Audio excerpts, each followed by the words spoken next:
नमस्कार दोस्तों। आज एनपीएल सिजन 2 मा इतिहास नै रचियो।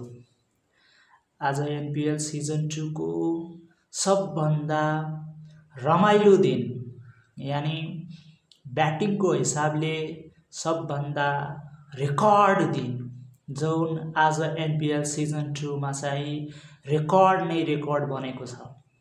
एनपीएल सिजन 2 मा यसअघि कहिले पनि 12 ओभरमा 160 रन बनाउन सकेका थिएन।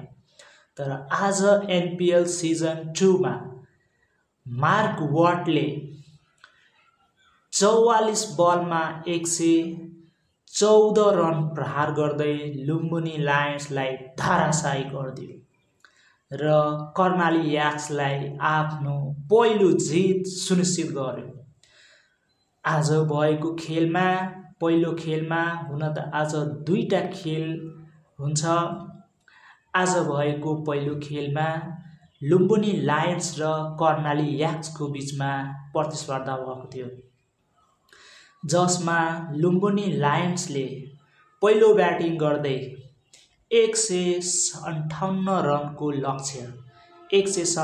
रनको लक्ष्य कर्णाली याक्सलाई दिएको थियो।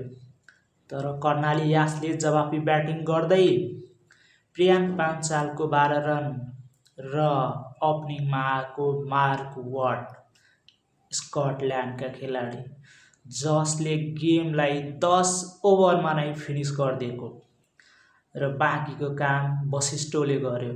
20 बलमा 29 रन प्रहार गर्दै वशिष्ठले आफ्नो टिमलाई जित दिलाउनमा अहम भूमिका खेल्यो र यो नेपाल एनपीएलको नेपाल प्रिमियर लिगको एउटा सुनौलो दिनको रूपमा लेखिन्छ।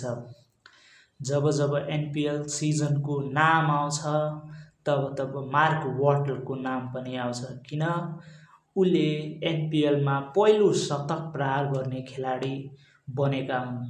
र एनपीएल सम्बन्धी अझै जानकारीहरू पाउनको लागि मेरो यो युट्युब च्यानललाई सब्स्क्राइब गर्नुहोला।